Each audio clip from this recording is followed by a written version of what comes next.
U želji da sačuvaju nacionalni identitet Crnogoraca u Lovćencu i zaštite interese naših u nama susjednoj zemlji, Lovćenčani su osnovali Udruženje Crnogoraca Srbije Krstaš, čiji je predsjednik Nenad Stevović. Definitivno Lovćenac u cijeloj crnogorskoj dijaspori zavređuje posebnu pažnju.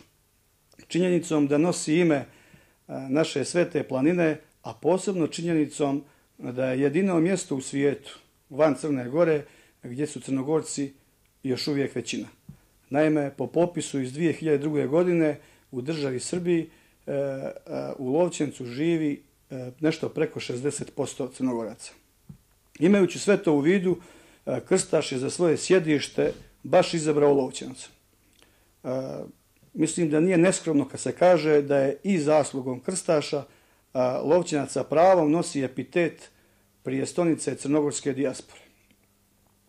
Između ostalog, u Lovćencu Krstaš je obezbijedio plac i uskoro na njemu počinje gradnja hrama Crnogorske pravoslavne crkve. Ovdje se tradicionalno na Badnji dan održava centralna manifestacija nalaganja crnogorskog badnjaka za dijasporu. U ovom mjestu je i redakcija časopisa Oganj, glasa Svjetske unije etničkih Crnogoraca, čiji impresum krasi imena urednika iz 20 zemalja sa skoro svih kontinenata. Inicijativom Krstaša prije 2 godine pobratimili su se Cetinje i Lovćenac, prijestolnica Crne Gore i prijestolnica crnogorske dijaspore. Krstaš je u Lovćencu organizovao niz kulturnih manifestacija, predstava i promocija. Svake godine organizuje ljetovanje za penzionere iz Lovćenca i za učenike iz Lovćenca na Crnogorskom primorju. Naravno, tu je i veliki broj donacija. Ja bih izdvojio patronažno ambulantno vozilo za zdravstvenu stanicu, zatim klimatizovanje dječjeg vrtića i ambulante i niz drugih.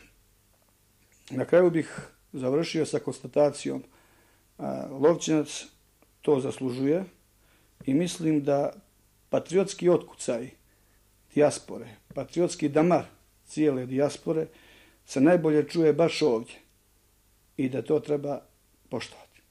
Omiljeno sastajalište naših u Lovćencu je klub Udruženja Krstaš u samom centru tog vojvođanskog mjesta. Interijer je čisto crnogorski sa fotografijama brojnih znamenitih ličnosti iz naše istorije.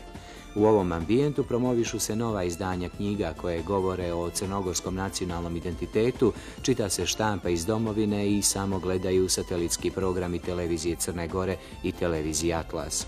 U klubu Krstaš rado zagusla narodni guslar Žarko Martinović.